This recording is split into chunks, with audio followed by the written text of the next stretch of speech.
கருட புராணம் அப்படிங்கிறது ஒரு வைணவ புராணம். இந்த கருட புராணத்துல கருடன் கேட்கிற கேள்விகளுக்கு விஷ்ணு பதில் சொல்றாரு. இந்த கதையை கேட்கறவங்க எல்லாருக்கும் அவங்க செஞ்ச பாவங்கள்லாம் நீங்கி புண்ணியங்கள் கிடைக்கும் அப்படின்னு கருட புராணத்துல கருடாழ்வார்கிட்ட சொல்லியிருக்காரு விஷ்ணு பகவான். இந்த கதையை நாமளும் தெரிஞ்சுக்கலாம். வீடியோவை ஸ்கிப் பண்ணாம பாருங்க, எதையும் மிஸ் பண்ணிடாதீங்க. மனிதனா பிறந்த எல்லாருக்குமே இறப்பு நிச்சயம். அந்த மாதிரி இறந்ததுக்கு அப்புறம் நம்மளோட உடலை விட்டு பிரியக்கூடிய உயிர் எங்க போகுது, என்ன ஆகுது அப்படிங்கிற சந்தேகம் எல்லாருக்குமே இருக்கக்கூடிய ஒரு விஷயம். இந்த சந்தேகத்துக்கான பதில விஷ்ணு பகவான் கருட புராணத்துல கருடன் கிட்ட சொல்லியிருக்காரு. அது என்ன அப்படிங்கறத இந்த பதிவு பார்க்குற எல்லாரும் தெரிஞ்சுக்கலாம். விஷ்ணு கிட்ட கருடன் கேட்கிறாரு, சுவாமி, இறந்த பின் உயிருக்கு என்ன நடக்கின்றது? அந்த உயிர் எங்கே செல்கின்றது? அது செல்லும் வழி எப்படி இருக்கும் அப்படின்னு கருடன் கேட்கிறாரு. உடனே விஷ்ணு பகவானும், கருடா, உலகத்தோட நன்மைக்காக நான் இந்த ரகசியத்தை சொல்றேன் கேளு. பூமியில இருந்து 86,000 காத தூரம் தள்ளி இருக்குது யமலோகம். யம தர்மராஜா தான் அந்த யமலோகத்துக்கே தலைவன். மனிதர்களோட ஆயுட்காலம் முடிஞ்சதும் உயிரை பறிக்கிறதுக்காக தன்னோட தூதுவர்களை அனுப்பி வைப்பாரு யமதர்மன். யமதர்மராஜாவோட கட்டளைப்படி 3 தூதர்கள் உயிரை எடுக்கிறதுக்காக வருவாங்க. அன்றைய தினத்துல யாரோட உயிரெல்லாம் எடுக்கிறதுக்காக யமன் கட்டளை இட்டாரோ அவங்களோட உயிரெல்லாம் தங்களோட பாச கயிற்றால கட்டி எடுத்துட்டு போவாங்க.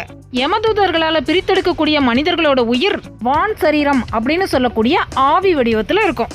இந்த மாதிரி ஆவிகளெல்லாம் யமலோகத்துக்கு கொண்டு போய் யமதர்மராஜா முன்னாடி நிறுத்துவாங்க. பிரபு, உங்கள் கட்டளைப்படி உயிர்களை எடுத்து வந்து விட்டோம் அப்படின்னு அந்த ஆவிகளெல்லாம் யமதர்மராஜா முன்னாடி நிறுத்தினதோ யமதர்மராஜா அதை பார்த்துட்டு, சரி, இந்த ஆவிகளை மறுபடியும் பூலோகம் கொண்டு போய் அவங்க வீட்டுல விட்டுட்டு வாங்க.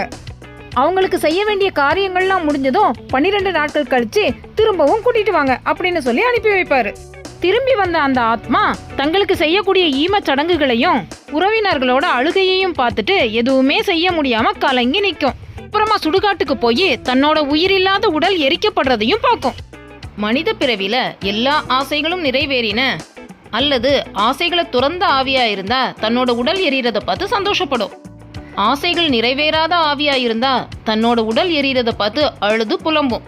உடல் எரிஞ்சு முடிஞ்சதும் யமலோகம் போயிட்டு வந்த களைப்பு, தன்னோட உடல் எரிஞ்சு முடிஞ்சதை பார்த்த தவிப்பு, இதெல்லாம் சேர்ந்து பசி தாகத்தோட தன்னோட வீட்டு வாசல் முன்னாடி அழுதுகிட்டே நிற்கும்.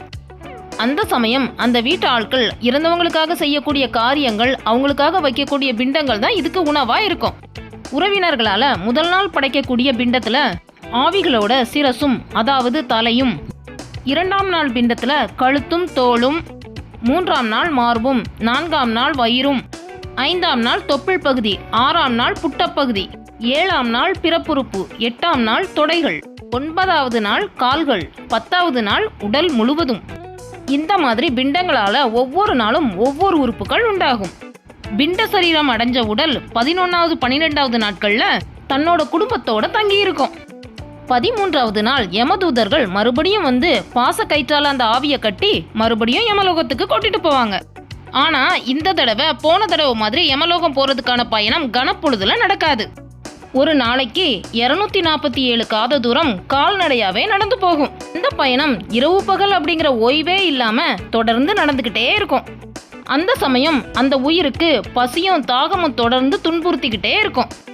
அந்த உயிர் வாழும்போது அது செஞ்ச பாவ புண்ணியங்கள் மட்டுமே அந்த உயிரை தொடர்ந்து வரும். அந்த மாதிரி நடந்துட்டு இருக்கும்போது தான் அந்த உயிருக்கு வாழும்போது செஞ்ச பாவங்கள்லாம் ஞாபகத்துக்கு வரும். அந்த பயணத்தோட முடிவுல உயிர் வைவஸ்தலப்பட்டினம் அப்படிங்கிற நகரத்துக்கு வரும். அங்க வாழக்கூடிய மிருகங்கள் கொடூரமா பயங்கரமா இருக்கும். அங்க குடிக்கிறதுக்கு தண்ணி கூட கிடைக்காது. ரொம்பவும் வெப்பமா இருக்கக்கூடிய கொதி நீர் தான் அந்த நகரம் ஃபுல்லா சூழ்ந்து இருக்கும். கார்மேகமா இருந்தாலும் மழையே வந்தாலும் அதுல இருந்து வரக்கூடிய நீர் இரத்த நிறத்துல இருக்கும். பிண்ட சரீரமா இருக்கக்கூடிய அந்த உயிர் தாகத்துக்காக தண்ணீரை தேடி அலையும். அந்த சமயத்துல தான் உடலோட இருக்கும்போது தான் செஞ்ச தவறுகளெல்லாம் நினைச்சு தவிக்கும். வாழும்போது தெய்வ சிந்தனைகள் இல்லாமல் இருந்ததையும், நல்ல எண்ணங்கள் இல்லாமல், பெரியவர்களை மதிக்காமல், பெண்களை தவறான கண்ணோட்டத்துல பார்த்தது, பணம் பணம்னு அலைஞ்சு யாருக்கும் உதவி செய்யாம மற்றவங்களையும் உதவி செய்ய விடாம தடுத்தது, பசின்னு வந்தவங்களுக்கு சாப்பாடு கொடுக்காம நல்ல காரியங்கள் எதுவுமே செய்யாம, வேதங்கள் எதையுமே பின்பற்றாம, கடவுளை வணங்காமல், புராணங்களை கட்டுக்கதைகள் அப்படின்னு சொல்லி ஏளனமா பேசி, புராணங்கள்ல சொன்ன விரதங்களையும் பின்பற்றாமல், அமாவாசை தர்ப்பணத்தையும் ஏளனம் செஞ்சு மறந்து, யார் செஞ்ச உதவிகளையோ நன்மைகளையோ பார்க்காம அவங்க செஞ்ச கெடுதல்களை மட்டுமே பெருசா நினைச்சு மற்றவங்களை கஷ்டப்படுத்தி நான் சந்தோஷப்பட்டுக்கிட்டே இருந்தேனே, அதனாலதான் நான் இன்னைக்கு இவ்வளோ கஷ்டப்படுறேனா அப்படின்னு நினைச்சு அழுது புலம்புமா. அந்த சமயம் பிண்ட உயிரை கூட்டிட்டு போற யமதூதர்கள் சொல்லுவாங்களாம், வாழும்போது செய்த தவறுகளை இப்ப நினைச்ச எந்த பலனும் இல்லை. நீ வாழும் போதே நல்ல காரியங்களை செய்திருக்க வேண்டும். நீ வாழும்போது செய்த பாவ புண்ணியங்களை தவிர வேற எதுவுமே உன் கூட வராது. இப்போ நீ அழுவதாலோ புலம்புவதாலோ எந்த பயனும் இல்லை அப்படின்னு சொல்லி தங்களோட கையில இருக்கிற ஆயுதங்களால அடிச்சு இழுத்துட்டு போவாங்களாம். இந்த மாதிரி பிண்ட சரீரம் அடைஞ்ச உடலை யமதூதர்கள் கரடுமுரடான பாதையில 17 நாட்கள் கூட்டிட்டு போவாங்களாம். 18வது நாள் யாமியம் அப்படிங்கிற நகரை அடைவாங்களாம். அங்க புஷ்பபத்திரம் அப்படிங்கிற நதியும் அதோட கரையில அத்திமரமும் இருக்கும். அந்த இடத்துல பிண்ட உடலை கொஞ்ச நேரம் இளைப்பாற விடுவாங்களாம் யமதூதர்கள். அந்த சமயமும் தான் செஞ்ச தவற நினைச்சு புலம்பிக்கிட்டே இருக்கக்கூடிய அந்த பிண்ட உடலை திரும்பவும் அடிச்சு இழுத்துட்டு போவாங்களாம் யமதூதர்கள். அடுத்ததா அடர்ந்து இருண்ட காடு வழியா கூட்டிட்டு போவாங்க. அங்க அடர்ந்து வளர்ந்திருக்கக்கூடிய முள்ள அலையும் புதராலையும் அடிபட்டு காயம்பட்ட ஆத்மா அழுது புலம்பிக்கிட்டே போகும். பூமியில இருக்கும்போது விருஷோசர்க்கம் அப்படிங்கிற தானம் செய்யாதவங்களோட ஆத்மாக்கள் இங்க ஆவியா அலையும். பிரேத ஆத்மாக்கள் இருக்கக்கூடிய அந்த இடத்தை கடந்து அடுத்ததா சௌரிபுரம் அப்படிங்கிற இடத்தை அடையும். அங்க சங்கமன் அப்படிங்கிற அரசன் ஆட்சி நடத்துவான். நினைத்த நேரம் நினைத்த உருவம் அடையக்கூடிய சக்தி வாய்ந்த அந்த அரசன் புண்ணிய ஜீவன்களுக்கு சாந்தமாகவும் பாவ ஜீவன்களுக்கு கொடூரமாகவும் காட்சியளிப்பான். இந்த மாதிரி கஷ்டத்தோட அந்த நகரத்தை கடக்கும் போது பூமியில மகன் கொடுக்கக்கூடிய முதல் மாசிக பிண்டத்தை சாப்பிட்டு இந்த ஜீவன் பசியாரும். அடுத்ததா இயற்கை அழகு நிறைஞ்ச நாகேந்திரப்பட்டினத்தை நோக்கி பயணிக்கும். அந்த சமயம் மகன் பூமியில 2வது தடவையா கொடுக்கக்கூடிய மாசிக பிண்டத்தை சாப்பிட்டு பயணத்தை தொடரும். இந்த மாதிரி ஓய்வே இல்லாம தொடர்ந்து நடந்துகிட்டே இருக்கக்கூடிய அந்த ஆத்மா கந்தர்வபுரம் அப்படிங்கிற இடத்துக்கு வரும். அந்த சமயம் மகன் கொடுக்கக்கூடிய 3வது பிண்டத்தை சாப்பிட்டு பசியாறி திரும்பவும் தொடர்ந்து நடக்க ஆரம்பிக்கும். இரவு பகல்னு பார்க்காம ஓய்வெடுக்க முடியாம தொடர்ந்து அடிச்சு இழுத்துட்டு போவாங்க யமதூதர்கள். அடுத்ததா சைல காமம் அப்படிங்கிற இடத்துக்கு வரும் அந்த ஆத்மா. அந்த சமயம் யமதூதர்கள் இந்த பாவ ஜீவன் மேல கற்களை அள்ளி வீசுவாங்க. வலி தாங்க முடியாத அந்த ஆத்மா கதறி அழும். அந்த சமயம் பூமியிலிருந்து மகன் வழங்கக்கூடிய 4வது மாசிக பிண்டத்தை அந்த ஆத்மா சாப்பிடும். 5வது மாதம் குரூரபுரம் அப்படிங்கிற இடத்துக்கு வந்ததும் மகன் கொடுக்கிற 5வது மாசிக பிண்டத்தையும், அடுத்ததா கிரௌந்தகம் அப்படிங்கிற இடத்தை அடைஞ்சதும் 6வது பிண்டத்தையும், அடுத்ததா யமதர்மனோட தம்பி ஆளக்கூடிய சித்திர நகரத்தை அடையும். அதோட கஷ்டங்களையும் அனுபவிச்சுட்டு அடுத்ததா வைதரணி அப்படிங்கிற நதிக்கரையை அடையும் பாவஜீவன். இந்த ஆறு ரொம்பவும் நீளமான ஆறு. இதுல மற்ற ஆறுகள்ல ஓடுற மாதிரி தண்ணீர் இருக்காது. மலம், ரத்தம், சிறுநீர், சளி இதெல்லாம் சேர்ந்து ஆறா ஓடும். இதுல கொடிய மிருகங்களும் நிறைய இருக்கும். படகோட்டி உருவத்துல பயங்கரமான அரக்கர்கள் இருப்பாங்க. அவங்க அந்த ஆத்மா கிட்ட வந்து நீ பூமியில கோதானம் செஞ்சியா, அதாவது பசு தானம் செஞ்சியான்னு கேட்பாங்க. அப்படி நீ பசு தானம் செஞ்சிருந்தேன்னா அதுக்கு அடையாளமா இங்க ஒரு பசு வந்து நிற்கும். நாங்களும் இந்த நதியை கடக்கிறதுக்காக உனக்கு உதவிகள் செய்வோம், இல்லனா இந்த நதியிலேயே உன்னை அழுத்தி துன்புறுத்துவோம் அப்படின்னு மிரட்டும். பசு தானம் செஞ்ச ஆத்மாக்களால மட்டும்தான் இந்த நதியை எளிதில் கடக்க முடியும். மற்ற ஆத்மாக்கள் இதுல மூழ்கி கஷ்டப்பட்டு கரையை கடக்கும். பாவ ஜீவன்களால அவ்வளவு சீக்கிரம் இந்த நதியை கடக்க முடியாது. ரொம்பவும் கஷ்டப்பட்டு துன்பப்பட்டு கடந்து செல்லும்.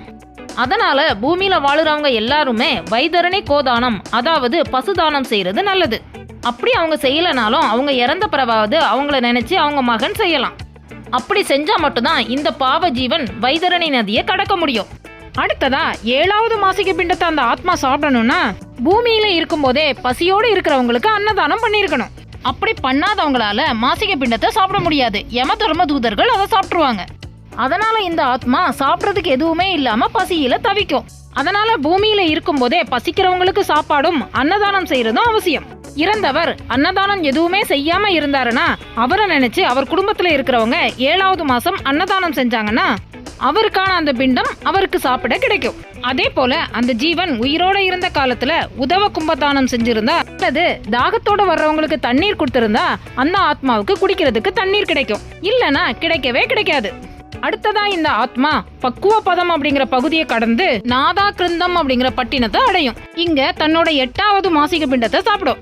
அடுத்ததா ததாப்தபுரம் அப்படிங்கிற இடத்துக்கு போகும். இங்க தன்னோட 9வது மாசிக பிண்டத்தை சாப்பிடும். அடுத்ததா வயோவர்ச்சனம் அப்படிங்கிற இடத்துல 10வது மாசி பிண்டத்தை சாப்பிடும். கடுமையான மழை குளிர் அப்படின்னு சொல்லி ரொம்பவும் இருள் சூழ்ந்த இடமா இருக்கும். பூமியில இருக்கும்போது ஆடை தானம் கம்பளி தானம் இந்த மாதிரி தானங்கள் கொடுத்திருந்தா இந்த இடத்துல இருக்கிற குளிர் மழையால ஆத்மா கஷ்டப்படாம சீக்கிரமா கடந்துடும். தொடர்ந்து பயணங்களை மேற்கொள்ளக்கூடிய ஆவி 11 மாதங்கள் முடிந்து 15 நாட்கள் ஆனதும் சீதபுரம் அப்படிங்கிற இடத்தை அடையும். தாண்டதும் வைவஸ்வதப்பட்டினம் அதாவது யமபுரிய சென்றடையும். அங்க போனதுக்கு அப்புறம் பூலோகத்துல அவங்க செஞ்ச பாவ புண்ணியங்களுக்கு ஏத்த மாதிரி பலவிதமான தண்டனைகள் கிடைக்கும். ஆனா எல்லாருக்குமே இந்த கஷ்டம் கிடையாது. பூலோகத்துல இருக்கும்போது தான தர்மங்கள் செஞ்சவங்க, வேத சாஸ்திரம் படிச்சவங்க, அதன்படி நடந்தவங்க, யாரையும் துன்புறுத்தாம வாழ்ந்தவங்க, அடுத்தவங்க பொருளுக்கு ஆசைப்படாதவங்க, மனசாட்சிப்படி நியாயமா நடக்கக்கூடியவங்க, இந்த மாதிரி நல்லவங்க எல்லாரையுமே தேவலோக விமானம் வந்து கூட்டிட்டு போகும். அவங்க எல்லாம் இந்த மாதிரி கஷ்டமான பாதைகள் எல்லாம் கடக்க வேண்டிய அவசியமே கிடையாது. 12 மாதங்கள் நடக்கவும் தேவையில்லை.